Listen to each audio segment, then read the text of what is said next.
আমার শ্বশুরকে জেলখানায় পিটিয়ে হত্যা করা হয়েছে। আমার নির্যাতনের দৃশ্য দেখে আমার বাবা স্ট্রোক করে মৃত্যুবরণ করেছেন। আমার চতুর্থ সন্তানের মুখ আমি দেখতে পারি না। আমার চতুর্থ সন্তানের জানাজায় উপস্থিত হইতে পারি নাই। আমার চতুর্থ সন্তানের কফিনটা আমি আমার বাবা ঘরে নিয়ে আসতে পারি নাই।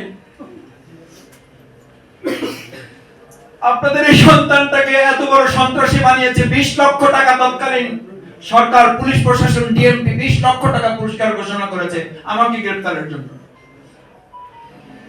আমি আমার বাউফলবাসীকে শুধু এতটুকু বলতে চাই যে 17 বছর আপনাদের সাথে লড়াই করেছি, অন্যায়ের কাছে, অত্যাচারের কাছে, বন্দুকের নলের কাছে।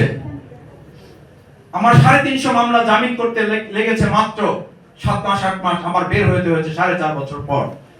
আমি প্রথমবার বের হয়েছি, আমাকে গ্রেফতার করে আবার নিয়ে যাওয়া হয়েছে মিন্টো রোডে। 3 দিন 4 দিন 5 দিন রেখে আবার মিথ্যা মামলায় আমাকে ঢুকিয়ে দিয়ে আবার রিমান্ডে নেওয়া হয়েছে। তৃতীয়বার আবার আমাকে গ্রেফতার করা হয়েছে। চতুর্থবার আবার আমাকে গ্রেফতার করা হয়েছে। শেষবার আমি যখন বের হই, কতটা অমানবিক একটা বাংলাদেশ হলে আজকে মানবিক বাংলাদেশের স্লোগান উঠেছে। আমাকে যখন গ্রেফতার করে নিয়ে যাওয়া হয়, শেষবার আমি যখন বের হতে যাব, তখনও DG, DGFI, SP, NSI, DB, police, RAB সবাই চলে এসেছে।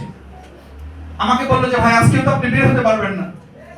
অথচ ওই দিন আমার হাতে আমার শ্বশুরের ডেথ সার্টিফিকেট, আমাকে জানাজায় অংশগ্রহণ করতে পর্যন্ত দেওয়া হয় নাই।